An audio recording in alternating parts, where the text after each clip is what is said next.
할렐루야. 하나님 앞에 예배드려 나왔습니다. 예배 가운데 하나님께서 영광 받으실 줄로 믿습니다. 여러분, 요한계시록을 저희들 계속 살펴보고 있는데, 요한계시록에 가장 많은 분량을 차지하는 부분이 어떤 부분이냐면 3대 7중 재앙이라는 그러한 내용이 되겠습니다. 요한계시록을 읽어보신 분들은 아마 이런 내용들을 잘 아실 것입니다. 7인 재앙이 나오고, 그 다음에 7 나팔 재앙이 나오고, 마지막에 무엇이 나옵니까? 7 대접 재앙이 나오죠. 그래서 이것을 3대 7중 재앙이다 이렇게 표현을 합니다. 그런데 여러분, 이 3대 7중 재앙이다 이렇게 표현이 되어 있는데, 이 표현을 조금만 더 수정할 필요가 있다라는 생각이 듭니다. 왜냐하면 용어에 대한 오해 때문에 요한계시록을 좀 두려워하게 되고, 또 두려워하고 또 꺼려하는 그러한 일들이 있기 때문에 그렇습니다. 여러분, 이 재앙이라는 말은 사람 입장에서 이렇게 표현된 것입니다. 이 재앙이라는 말보다 더 어떻게 보면 더 큰 모습으로 이렇게 의미를 살릴 수 있는데, 그것은 바로 심판이라는 그러한 모습이 되겠습니다. 그래서 3대 7중 심판이다라는 표현이 더 적절하게 표현될 수 있겠다라는 그런 생각이 들어집니다. 오늘 말씀 계시록 6장 1절 말씀에 보면 어떻게 되어 있습니까? 우리 6장 1절 말씀을 우리 함께 읽도록 하겠습니다. 시작. 내가 봄에 어린 양이 7인 중에 하나를 떼시는데, 그때에 내가 들으니 내 생물 중에 하나가 우레소리같이 말하되 오라 하기로 되어 있죠. 아멘. 여기 말씀에 보면 인을 떼시는 분이 누구로 되어 있습니까? 어린 양이시죠. 그래서 여러분, 이 재앙을 내리시는 분이 누구시냐면 바로 예수님, 어린 양이십니다. 여러분, 이 재앙의 의미가 무엇일까요? 이 재앙은요, 더 큰 의미로 아까 말씀드렸던 것처럼 심판으로서의 재앙을 말하는 것입니다. 그냥 재앙만 딱 생각을 하면 어떻습니까? 굉장히 두렵고 위축이 되고 그런 모습이 있습니다. 그렇지만 이 재앙이 무엇의 의미냐면 심판의 도구로서의 재앙이 바로 이 재앙이 되겠다라는 것입니다. 그래서 더 정확하게는, 더 적절하게는 7인 심판이 더 적절하지 않겠나라는 생각을 하게 됩니다. 여러분, 이 3대 7중 심판의 특징이 있는데, 그 특징은 무엇이냐면 우리가 성경을 읽을 때 보면 이 시간 순서로 되어 있지 않겠나라는 생각을 하게 됩니다. 7인 심판이 있고, 그 다음에 7 나팔 심판이 있고, 그 다음에 7 대접 심판이 있지 않겠나라는 생각을 하지만, 요한계시록의 표현은 어떻게 되냐면, 묵신물학적인 표현의 뜻은 무엇이냐면, 똑같은 사건을 어떻게 하냐면, 똑같은 기간에 똑같은 사건을 3번 반복해서 한 사이클, 2 사이클, 3 사이클 이렇게 반복해서 진행이 되고 있다라고 말씀을 드릴 수 있겠습니다. 그 대신에 어떻게 되냐면 이 사이클마다 어떻게 되냐면 그 강도가 점점 강해지는 것을 볼 수가 있습니다. 7인 재앙의 가운데 보면 오늘 말씀에도 읽었지만 땅에 대한 4분의 1의 심판의 권세를 가졌다라는 표현이 나오죠. 그 다음에 나팔 재앙을 가게 되면 어떻게 되면 나팔 심판을 가게 되면 땅 3분의 1 더 확대된 그런 의미로 나오고, 마지막 대접 심판에 가서는 모든 땅에 대한 하나님의 심판이 나오는 것을 볼 수가 있습니다. 이 부분에 대해서는 나중에 또 나오는 대로 여러분에게 말씀을 드리도록 하겠습니다. 그렇다면 여러분, 이 3대 7중 심판의 궁극적인 목적이 무엇일까라는 것입니다. 왜 하필이면 하나님이 이 3대 7중 재앙 3번에 걸쳐서 7번의 연속적인 이런 심판의 내용들을 하나님께서 말씀하고 있을까요? 3대 7중 재앙, 3대 7중 심판. 여러분, 3과 7은 성경에서 어떤 숫자입니까? 완전수를 말하는 것이죠. 삼위일체 하나님, 그리고 천지창조가 며칠 만에 이루어졌습니까? 7일 만에 이루어졌죠. 그래서 이 3과 7은 성경에서 완전수입니다. 그래서 3대 7중 재앙이 이렇게 나오는 이유는 뭐냐면 하나님의 심판과 하나님의 통치가 완벽하다라는 그런 의미가 담겨 있습니다. 그리고 또 어떤 의미가 담겨 있냐면 이것이 이제 마지막 심판이다라는 임박한 하나님의 심판에 대해서 말씀하고 계신 것입니다. 여러분, 하나님 앞에 우리가 이 말씀을 볼 때에 이 3대 7중 심판의 그 목적이 원래는 어떻게 되냐면 이 목적만, 이 3대 7중 심판만 그 목적이 있는 것이 아니라 이것을 더 확대해야 됩니다. 우리가 지난 시간에 살펴본 대로 주기도문의 그 기도의 내용의 목적이 무엇이었습니까? 하나님의 이름을 높여드리고 그 다음에 하나님의 나라가 임하고 하나님의 뜻을 이루는 것이지 않습니까? 그런 것처럼 여러분 주기도문의 목적과 성경 전체의 목적 그리고 하나님의 인류의 모든 역사를 진행하시는 그 모든 목적도 다 동일합니다. 무엇일까요? 주기도문에 나왔던 대로 하나님 나라의 건설인 겁니다. 이 3대 7중 재앙의 목적도 뭐냐면 하나님 나라의 건설에 있다 하겠다라고 말씀드릴 수가 있습니다. 여러분 하나님 나라를 건설하려면 세 가지가 있어야 됩니다. 하나님 나라가 구성되려면 3요소가 있어야 되죠. 많이 말씀을 드렸는데요. 무엇이 필요합니까? 첫 번째는 백성과 그 다음에 영토와 그 다음에 마지막은 주권이 되겠습니다. 그래서 백성과 영토와 주권 이 세 가지가 필요하죠. 여러분 요한계시록을 바라볼 때에 하나님 나라의 관점으로 보셔야 됩니다. 여러분 하나님 나라의 관점을 통하여서 백성에 대해서는 요한계시록이 어떻게 말씀하고 있는지 한번 볼까요? 요한계시록 5장 9절 말씀을 같이 읽겠습니다. 5장 9절입니다. 시작. 그들이 새 노래를 불러 이르되 두루마리를 가지시고 그 인봉을 떼기에 합당하시도다. 일찍이 죽임을 당하사 각 족속과 방언과 백성과 나라 가운데서 사람들을 피로 사서 하나님께 드리시고, 그렇죠. 요한계시록에서 말씀하시는 하나님 나라의 백성이 누굽니까? 각 족속과 방언과 백성과 나라 가운데서 사람들을 그리스도의 피로 사서 하나님께 드리시는 것이죠. 그리고 그 백성들을 무엇으로 삼으셨습니까? 말씀해 보면 어떻게 나와 있냐면 바로 나라와 제사장으로 삼으셨죠. 그래서 왕 같은 제사장으로서 이 땅을 통치하는 그런 역할을 하게 하시는 것입니다. 바로 하나님 나라의 백성을 준비하고 계신 것이죠. 그러면 영토에 대해서는 어떻게 남아 있겠습니까? 영토에 대해서는 여러분 창세기 1장 1절이 무엇입니까? 태초에 하나님이 천지를 창조하시니라. 그렇죠. 천지를 창조하셨습니다. 그런데 여러분 어떻게 되었습니까? 창세기 3장에 인간이 범죄함으로 말미암아서 그 하나님의 영토, 하나님의 나라가 어떻게 되었습니까? 더러워졌죠. 그래서 죄로 말미암아 더러워져서 저주를 받았습니다. 그 땅을 누가 차지하고 있냐면 사탄이 차지하고 있는 것이죠. 근데 그 빼앗겼던 사탄이 통치하고 있는 그 영토를 이제는 어떻게 합니까? 요한계시록에서 완전히 점령하고 그 가운데에 하나님의 영토를 나타내시는 것이죠. 그럼 말씀을 같이 한번 읽어볼까요? 계시록 21장 1절입니다. 계시록 21장 1절 시작. 또 내가 새 하늘과 새 땅을 보니 처음 하늘과 처음 땅이 없어졌고 바다도 다시 있지 않더라. 아멘. 그렇죠. 새 하늘과 새 땅이 오는 것입니다. 이것이 바로 하나님 나라의 완성된 바로 그 영토가 된다라고 말씀드리는 것이죠. 여러분 백성이 준비되고 이제 땅이 준비되어 가죠. 그 다음에 주권은 어떻게 될까요? 주권에 대해서는 우리 계시록 19장 2절 말씀을 같이 읽겠습니다. 시작.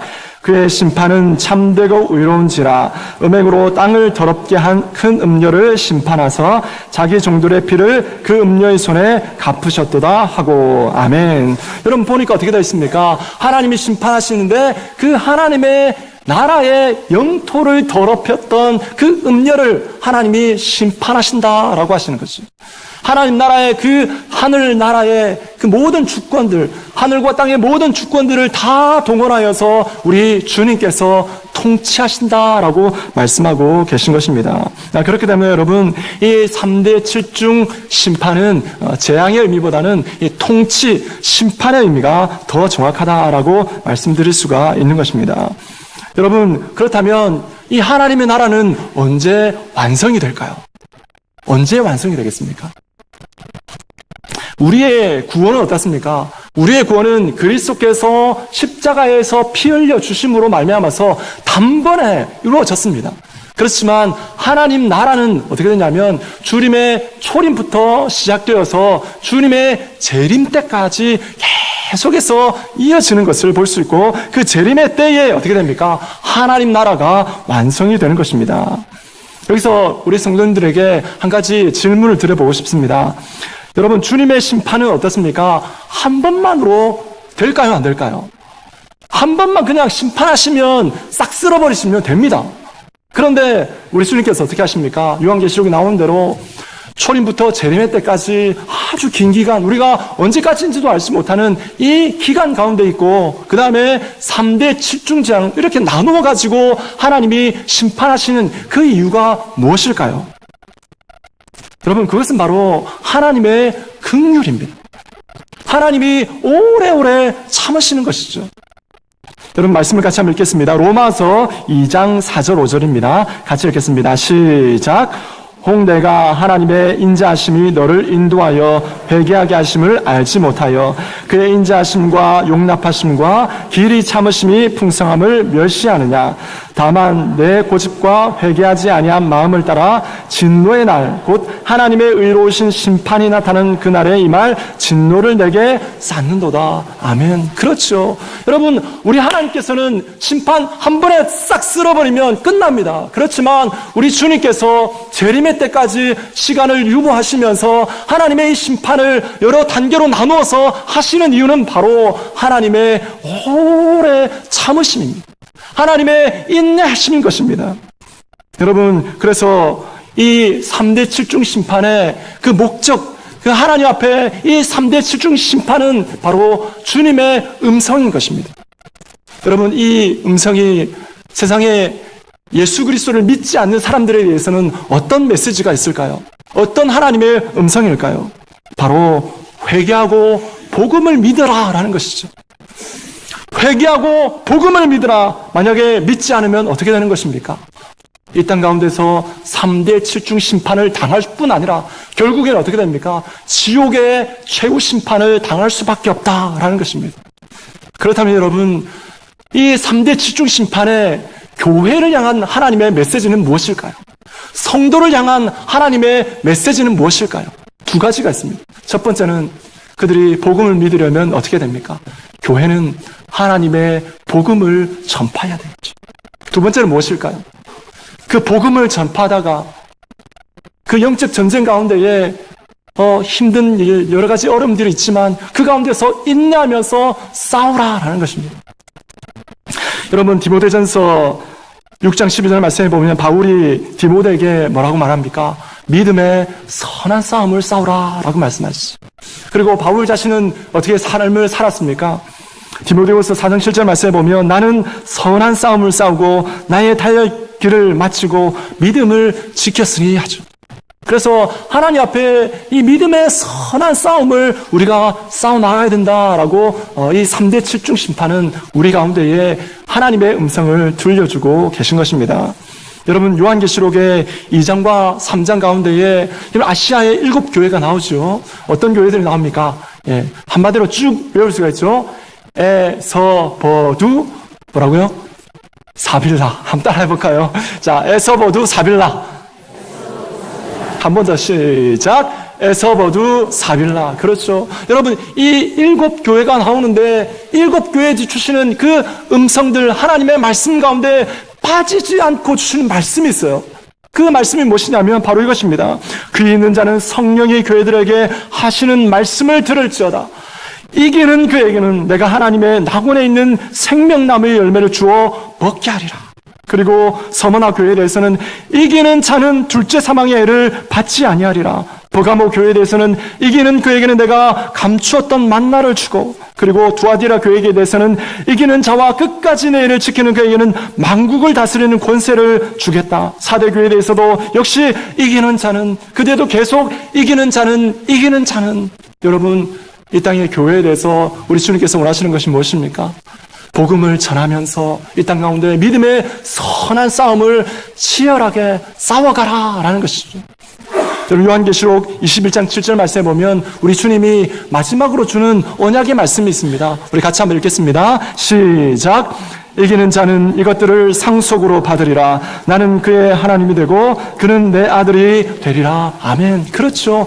이기는 자에게 주겠다라는 것입니다. 그래서 이 땅의 교회 가운데에 하나님의 메시지는 이 3대 7중 심판의 메시지는 복음을 전하면서 믿음의 선한 싸움을 싸우라라고 말씀하시는 것입니다.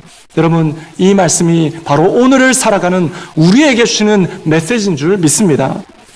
여러분, 하나님 앞에 이 영적 전쟁 가운데에 우리가 치열하게 싸워야 되는데, 여러분, 우리가 이길까요? 질까요? 너무 쉬운 질문입니까? 우리가 이길까요? 질까요? 질 것 같은데 보니까 반드시 이깁니다. 우리가 영적 전쟁 가운데에 반드시 이기게 되어 있습니다. 그런데 중요한 것은 무엇입니까? 우리의 목숨을 다해서 싸워야 합니다. 반드시 이길 것이지만 우리가 하나님 앞에 이 싸움을 싸워야지만 여러분, 우리의 목숨 다해서 싸워야 하는 것입니다. 여러분, 요한계시록 12장 11절 말씀을 우리 함께 읽겠습니다. 시작. 또 우리 형제들이 어린 양의 피와 자기들이 증언하는 말씀으로써 그를 이겼으니 그들은 죽기까지 자기들의 생명을 아끼지 아니하였도다. 아멘. 그렇죠. 반드시 승리할 것이지만 어떻습니까? 그 가운데에 자기의 목숨을 아끼지 아니하고 하나님의 영광을 위해서 내어드리는 그런 삶을 여러분 살아야 되는 것입니다. 여러분, 이것이 초대교회 가운데에 주시는 하나님의 위로였습니다. 로마의 핍박 가운데 의해서 목숨이 언제 끊어질지 모르고 그들에게 발각되면 사자로밥이 언제 될지 모르는 그 극한 상황 가운데에 성도들이 어떻습니까? 우리는 질 것 같다. 우리는 이제 끝이다. 우리는 쓰러질 수밖에 없다. 우리는 넘어질 수밖에 없다. 이렇게 말하고 있는 그들 가운데에 어떻게 합니까? 우리 하나님의 메시지는 너희들이 반드시 이길 것이다. 반드시 승리할 것이다. 그러니 목숨을 아까워하지 말고 하나님을 위해서, 여러분 하나님을 위해서 그 목숨을 내어 던져라 라고 말씀하시는 것이죠. 여러분, 그렇기 때문에 여러분, 우리의 삶에 있어서도 하나님 앞에 믿음을 경주하는 우리의 영적 여정 가운데에 이 영적 선한 싸움을 싸워나갈 때에 우리가 가진 것 사실은 아까워하지 말아야 합니다. 우리의 목숨까지 하나님 앞에 내어놓을 수 있어야 하는 것입니다. 여러분, 그렇게 하나님 앞에 내어놓는 사람이 여러분 저 천국에서 큰 상급을 받습니다. 아까 말씀 나와 있는 것처럼 여러분 아시아의 7교회 가운데에 이기는 자는 그들에게 여러분 어떻습니까? 상급이 주어지는 것이죠. 싸우지 않는 자, 그 다음에 대충 싸우는 자, 이기지 못하는 자, 그 자들에게는 어떻습니까? 그런 성도들에게는 상급이 없다라고 말씀하고 계신 것입니다. 여러분, 그렇기 때문에 여러분, 이 3대 7중 심판은 무엇과 관련이 있냐면 바로 복음을 전하는 것, 그 다음에 믿음의 선한 싸움을 싸워나가는 바로 그 과정 가운데 하나님의 통치를 말씀하고 있다라고 말씀드릴 수가 있는 것입니다. 여러분, 이제는 서론적인 얘기를 했고요. 그 한 단계 한 단계 그 내용들을 한번 살펴보기를 원합니다. 첫 번째, 하나님의 인을 떼실 때의 첫 번째 심판의 내용이 무엇인지 우리 계시록 6장 1, 2절 말씀을 우리 함께 읽도록 하겠습니다. 시작. 내가 보매 어린 양이 7인 중에 하나를 떼시는데 그때 내가 들으니 내 생물 중에 하나가 우레소리같이 말하되 오라 하기로, 이에 내가 보니 흰 말이 있는데 그 탄 자가 활을 가졌고 멸관을 받고 나아가서 이기고 또 이기려고 하더라. 아멘. 여러분, 이 첫 번째 인을 어린 양 예수님께서 떼시는데 그 보좌 주위에 있던 네 생물, 천사를 의미하는 그 네 생물 중에 하나가 큰 소리로, 우레소리같이 큰 소리로 외쳤습니다. 뭐라고 외쳤습니까? 예, 오라라고 했죠. 오라라고 하니까 뭐가 나왔냐면 흰 말을 탄 자가 나왔습니다. 흰 말을 탄 자가 나왔는데 손에 활을 가지고 있고 그 다음에 머리에 멸관을 쓰고 있습니다. 그리고 어떻게 합니까? 나아가서 이기고 또 이기려고 하더라 라고 말씀이 나오죠. 도대체 여러분, 이 흰 말을 탄 사람이, 이 흰 말을 탄 자가 누구일까요? 이 말씀에 대해서 여러분 너무 많은 논란들이 있습니다. 이 논란들이 있는데 여러분 두 가지 주장으로 요약될 수 있겠습니다. 그 첫 번째는 뭐냐면 이 흰 말을 탄 자를 적그리스도로 보는 그런 견해가 있습니다. 적그리스도로 보아서 그 가운데 이런 재앙을 일으킨다. 그래서 이 교회와 세상 가운데에 성도들을 이기고 또 이겨서 완전히 정복하려고 하는 사탄의 그 욕심 때문이다. 욕심이다라고 이렇게 표현을 합니다. 그런데 이 표현이 완전히 틀렸다라고 말하지 못하지만 여러분, 이 표현이 좀 우리가 수용하기에는 좀 부족한 부분들이 있습니다. 왜 그렇습니까? 우리가 계속 말씀을 살펴봤던 대로 이 내용들은 하나님의 심판의 내용입니다. 통치의 내용이죠. 여러분, 사탄이 하나님의 심판의 대상입니까? 아니면 심판을 대행하는 사람입니까? 심판의 대상이죠. 심판을 집행하는 자가 적그리스도가 될 수가 없습니다. 그렇기 때문에 여러분, 이 내용들은 좀 우리가 받아들이기에는 어려운 부분이 있습니다. 그리고 적그리스도에 대해서는 어떻게 합니까? 요한계시록 12장, 13장에 보면 그 내용들이 따로 정해져 있습니다. 두 번째 해석은 무엇이냐면 이 흰말을 탄 자를 예수 그리스도로 보는 것입니다. 이 말씀은 예수님으로 보는 견해는 계시록 19장에 보면 그런 내용이 나와요. 어떤 내용이 나오냐면 흰말을 탄 분이 나옵니다. 한번 말씀을 같이 한번 읽어볼까요? 계시록 19장 11절입니다. 시작. 또 내가 하늘이 열린 것을 보니 보라, 백마와 그것을 탄 자가 있으니 그 이름은 충신과 진실이라. 그가 공의로 심판하며 싸우더라. 아멘. 그렇죠. 흰말을 타고 나중에 12절의 말씀에 보면 면류관을 쓰고 계십니다. 그리고 나와서 어떻게 합니까? 심판으로, 공의의 심판으로 싸우더라라고 말씀이 나오죠. 그래서 이 부분에 대해서 바로 6장에 나오는 그분이 흰말 탄 자가 예수님이다라고 표현을 합니다. 그런데 여러분, 이것도 물론 우리가 완전히 틀렸다라고 말하지 못하지만 이것을 우리가 수용할 때 좀 논리적으로 좀 받아들이기 힘든 그런 부분들도 있습니다. 왜 그러냐면 지금 심판을 집행하시는 분이 누구십니까? 심판을 명령하시는 분이 예수님이죠. 그렇다면 그 명령을 따라서 그 심판을 집행하는 분이 또 예수님이 될 수가 있겠습니까? 논리적으로 조금 맞지 않습니다. 그리고 성경 말씀에 보면 오늘 말씀에 보면 네 생물 중에 하나가 뭐라고 했습니까? 오라! 이렇게 명령을 했죠. 명령을 하니까 흰말을 탄 자가 이렇게 나오는 것이죠. 그런데 여러분, 우리 예수님이 천사의 명령을 따라서 나오시는 그런 분은 아니지 않습니까? 반대가 되어야 되죠. 그래서 논리적으로 어려운 부분이 있습니다. 그리고 계시록 19장에 나오는 분은, 흰말을 탄 분은 예수님이 맞습니다. 근데 그 19장에 나오는 예수님이 면류관을 쓰고 계신데 그 면류관하고 6장에 나오는 이 면류관은 단어가 다릅니다. 원어적으로 단어가 달라요. 19장에 나오는 이 면류관은 뭐냐면 왕의 면류관입니다. 그리고 6장에 나오는 면류관은 뭐냐면 바로 승리자의 면류관입니다. 올림픽에서 1등을 했을 때 주는 승리자의 면류관입니다. 면류관 자체가 다른 것이죠. 그래서 여러분, 이 예수님이다 이렇게 표현하기가 우리가 좀 논리적인 그런 부분에서 어려움들이 있다라고 말씀을 드리고 싶습니다. 여기서 잠깐 신천지의 주장을 한번 살펴보기를 원합니다. 여러분, 신천지는 이 6장 2절 말씀에 나오는 이 흰말을 탄 자를 누구라고 표현할까요? 누구라고 말하겠습니까? 신천지에서는 뭐라고 할까요? 어떤 사람 말하기를 이만희 아니야? 이렇게 표현을 하겠죠. 그런데 여러분, 신천지의 주장은 뭐냐면 바로 이분이 예수님이다 이렇게 표현합니다. 예수님이다 라고 말합니다. 여러분, 기존 교회의 주장과 정통 교리와 여러분 별 다를 바가 없습니다. 여러분, 무엇이 다른 것일까요? 신천지의 주장이 왜 여러분 우리가 받아들이지 못하는 것일까요? 동일하게 예수님이라고 말하고 있습니다. 이단 뭐라고 했습니까? 끝이 다르다고 했죠.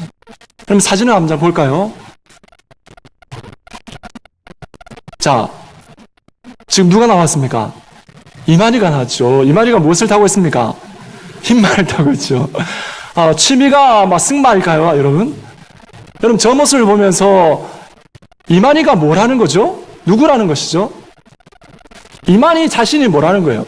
재림 예수다라는 그런 의미를 담고 있는 것입니다. 여러분, 우리 그리스도인이 하나님의 말씀 가운데 우리가 정통교회를 지킬 때에 하나님 말씀은 뭐냐면 그리스도인들은 처음부터 끝까지 뭡니까? 우리 예수님입니다. 처음과 끝이 예수님으로 끝납니다. 그런데 이단은 어떻습니까? 예수님으로 시작했지만 마지막에 누굽니까? 사람을 신격화하는 것이죠. 그렇기 때문에 여러분 이단 끝이 다른 것입니다. 그렇기 때문에 여러분 이단을 잘 살펴보셔야 됩니다. 그들의 주장이 어떤 주장인지 그 끝을 여러분 잘 살펴볼 필요가 있는 것입니다. 여러분 하나님 앞에 여러분 오늘 말씀에 대해서 저는 이 첫 번째 인 심판에 대해서 어떻게 말하고 있냐면 말씀드릴 수 있냐면 흰말을 탄 자는 바로 이 땅의 교회를 의미한다라고 저는 봅니다. 왜냐하면 예수님의 심판의 명령을 수행할 때에 그 첫 번째로 하나님 앞에 나아가서 싸워야 될 그런 하나님의 군사는 누구일까요? 바로 이 땅의 교회인 것입니다. 그것이 가장 자연스럽고 가장 적절하다라고 말씀드릴 수가 있습니다. 그리고 여러분 이 19장에 보면 이 흰말을 탄 자가 성경에 또 나와요. 어떻게 나오냐면 이 19장 그 말씀 가운데에서 예수님의 흰말 타고 달려가시잖아요. 그런데 그 뒤를 따라서 나오는 예수님을 따라가는 군대가 있어요. 그 군대가 어떻게 나오냐면 19장 14절인데요. 우리 말씀을 같이 한번 읽겠습니다. 19장 14절 시작.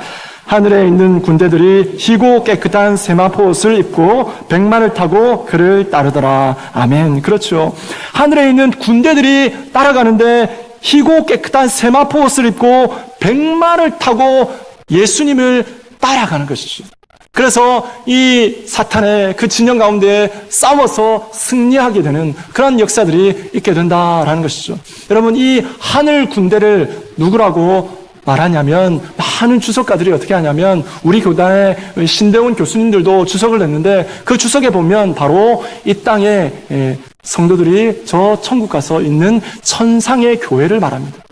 천상의 교회의 성도들과 천사들의 연합군이 바로 예수 그리스도의 뒤를 따라가면서 어떻게 합니까? 백마를 타고 세상 가운데에 이 사탄의 진영 가운데에 싸워서 승리하게 되는 그런 은혜가 있게 된다라고 말씀하고 있습니다.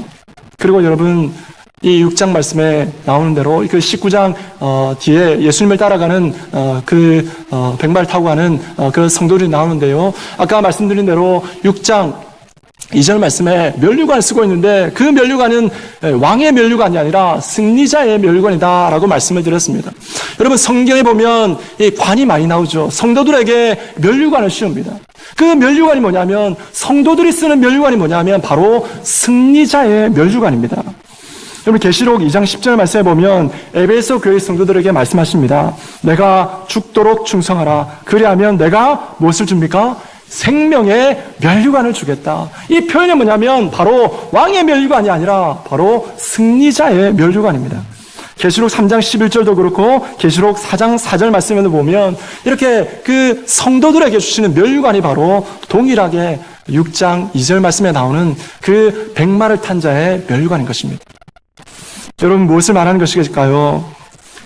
여러분 하나님 앞에 우리는 이 땅 가운데 살아가는데 주님께서 이 땅에 하나님의 통치를 하실 때에 하나님의 심판을 진행하실 때에 하나님의 교회가 가장 앞장서서 그 통치를 수행한다라는 것입니다.